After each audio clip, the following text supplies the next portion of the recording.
선한 사람 TV를 애청하고 계시는 국내에 계시는 성도 여러분, 지난 시간에는 고린도 전후서를 통한 바울의 신앙 사상을 우리가 생각해 보았고, 오늘 이 시간에는 빌립보서에 나타난 바울의 신앙 사상에 대해서 또 한 시간 생각하겠습니다. 바울은 제3차 선교 여행 중에 에베소에서 27개월 가까이 선교할 무렵 에베소 주둔 로마군 부대에서 신앙 때문에 모진 옥고를 치루었습니다. 그 신앙은 히브리인들의 할례와 율법 준수를 해야 구원을 받는다는 신앙 사상을 부정하고 오직 그리스도를 믿으면 구원을 받는다고 주장하므로 미움을 받은 것입니다. 살아서 나갈 가망이 도무지 없다고 여길 만큼 절망적인 상황이었습니다. 옥중에서 바울이 빌립보서와 빌레몬서를 써 보냈는데 이것들을 옥중서신 즉 골로새서, 빌레몬서, 에베소서, 빌립보서라 하였습니다.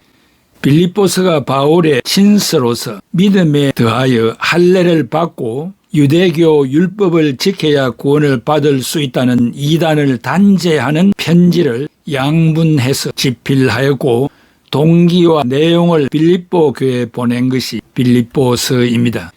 감사 편지의 집필 동기와 내용은 빌립보 교회 성도들은 바울이 에베소에 주둔하고 있는 로마군 부대에서 옥고를 치르고 있다는 소식을 듣고 성도들에게 모금을 하여 에바브라디도펜에 보내어 주었습니다. 불행하게도 그가 중병을 앓다가 겨우 회복되자마자 바울은 디모데를 빌립보 교회로 되돌려 보내는 기회에 감사 편지를 써 주었습니다. 그 내용을 살펴보면 빌립보 교회에는 고린도 교회의 분열상 같은 것은 없었지만 성도들 간의 분열과 갈등이 있었습니다. 그래서 바울은 일치를 추구하고 일치를 도모하자면 겸손해야 한다고 말했습니다. 그리고 겸손하신 그리스도를 본받으라고 하면서 그리스도의 겸허가를 인용합니다. 빌립보서 2장 6절에서 11절을 그리스도의 겸손과 위대함으로 봅니다. 본문은 그리스도를 노래한 초기 기독교인들의 찬송으로 알려진 것입니다. 그리스도는 인간이 되시기 전에 하나님과 함께 계셨던 분인데 그의 겸손한 삶과 고통스러운 죽음 때문에 하나님이 그를 하늘에서 지극히 높여주셨다는 것을 노래하는 내용입니다. 바울은 이 편지를 받는 모든 수신자들이 겸손하신 그리스도를 본받기를 바라는 마음에서 이 찬양의 가사를 겸손의 모범과 이기심 없이 자기를 내어주는 모델로 인용하고 있습니다. 빌립보서 2장 6절에서 11절 그는 근본 하나님의 본체시나 하나님과 동등됨을 취할 것으로 여기지 아니하시고 오히려 자기를 비어 종의 형체를 가지사 사람들과 같이 되셨고 사람의 모양으로 나타나서 자기를 낮추시고 죽기까지 복종하셨으니 곧 십자가에 죽으심이라. 이러므로 하나님이 그를 지극히 높여 모든 이름 위에 뛰어난 이름을 주사 하늘에 있는 자들과 땅에 있는 자들과 땅 아래에 있는 자들로 모든 무릎을 예수의 이름에 꿇게 하시고 모든 입으로 예수 그리스도를 주라 시인하여 하나님 아버지께 영광을 돌리게 하셨나니라. 그 뜻은 그리스도께서는 하나님의 모습을 지니고 선제 전부터 계셨다는 말이죠. 선제하셨지만 그 특권을 포기하고 인간이 되셔서 십자가에서 죽으셨다는 것이요. 하나님께서는 그리스도의 겸손한 처신을 보시고 감격하신 나머지 그분을 우주 삼라만상의 주님으로 격상시키셨다는 것입니다. 바울은 감사서신에서 처음으로 일생일대 자기의 죽음을 숙고합니다. 바울은 로마군 부대 감옥에서 무사히 추록하기는 어렵다고 판단하고 삶과 죽음을 두고 저울질했습니다. 바울은 자기의 처지만 생각하면 지금 죽어 천국에 가서 그리스도와 함께 있는 것이 좋다고 생각했습니다. 그러나 빌립보 교회 성도들을 생각하면 추록해서 좀 더 저들을 돌아보고 싶다고 하였습니다. 그리고 이단에 관한 경고를 편지에 빠뜨리지 않았습니다. 할례를 받고 유대교의 율법을 지켜야만 구원을 받을 수 있다고 주장하는 유대계 그리스도교 수구파 이단을 단죄하였습니다. 이런 이단들이 갈라디아 교회에서 활동한 때가 있었습니다.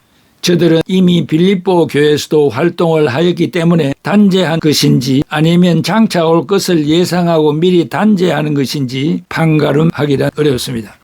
바울은 구원의 방편을 율법의 명령을 따른다고 되는 것이 아니고 오직 예수 그리스도를 믿는 믿음으로만 된다고 단정하였습니다.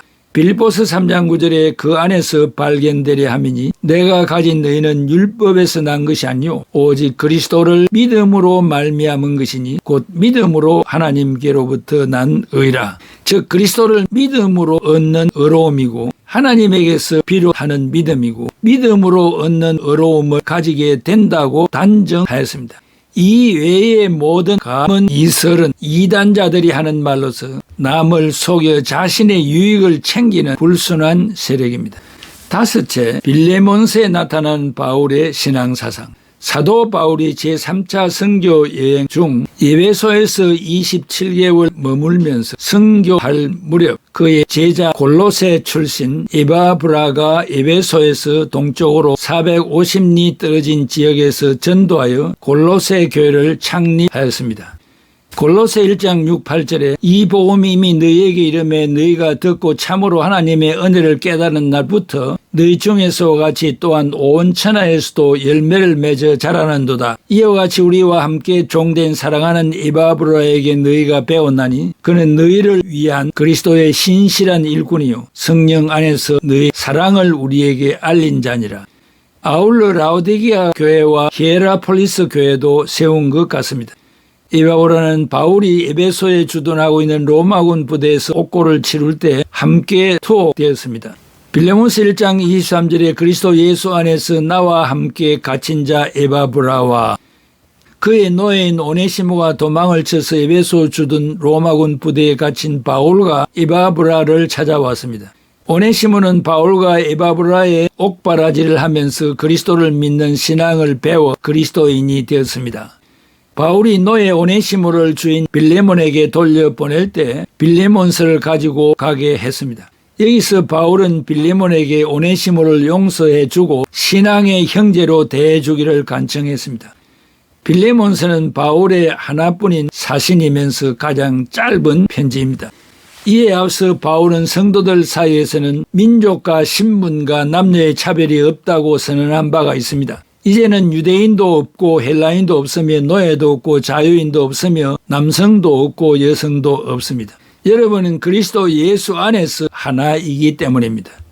바울이 그리스도인으로서 이처럼 혁명적 선언을 했으나 바울 역시 시대의 영향을 받은 사람으로서 뿌리 깊은 노예 제도를 인정하지 않을 수 없었습니다.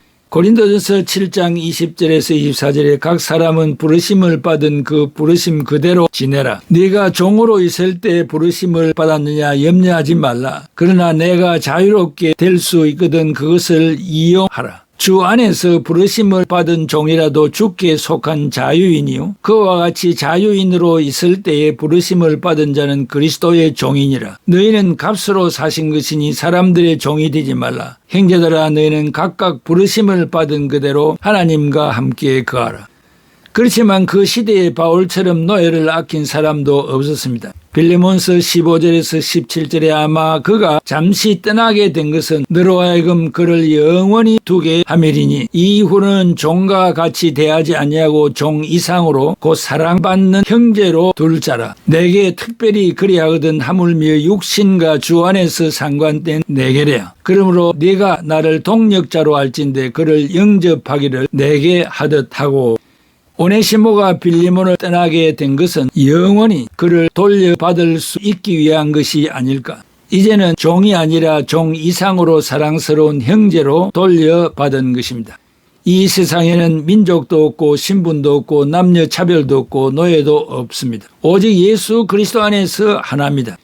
시대의 변천에 따라 바울은 노예 제도를 묵인하고 현재의 신분에서 부르심을 받은 상태에서 부름을 받은 자는 그리스도 안에서 모두가 자유인이라고 했습니다. 우리는 값을 주고 산 것이니 사람의 종이 되지 말고 하나님과 함께 거하라고 했습니다. 오네시모는 당시 빌레몬의 노예였는데 주인 빌레몬의 물건을 훔쳐 도망쳤습니다. 바울은 복음을 받고 성도가 된 오네시모를 돌려보내면서 이제는 용서하고 형제로 받아달라고 간청했습니다. 히브리 노예들의 합창 바빌론 강가에서 요단강을 그리워하며 부른 노래입니다. 유프라데스 강은 티그리스 강과 더불어 세계 4대 문명의 하나인 메소포타미아 문명의 발상지로 꼽히는 곳입니다. 이것은 하나님의 축복을 받은 곳이기도 합니다. 이러한 곳을 절망의 눈으로 바라보는 사람들이 있었으니 바로 유대인들입니다. 유대인은 인류 역사상 최초로 왕국을 세우고 초대왕 사울을 2대 왕으로 다윗을 3대 왕으로 솔로몬 때 최고의 번영을 누렸습니다. 하지만 기원전 6세기경 느부갓네살이라는 강력한 바벨론의 군주가 유대를 침공해 오므로 멸망의 길을 걷게 되었습니다. 바벨론으로 유배된 유대인들은 고향의 요단강을 그리워하며 부르는 노래입니다. 베르나 나부코의 오페라 중 히브리 노예들의 노래, 오 내 조국 백성을 구원하사 주님의 크신 뜻을 이루소서, 자유와 평화를 내리소서, 내일을 주소서라는 가사입니다.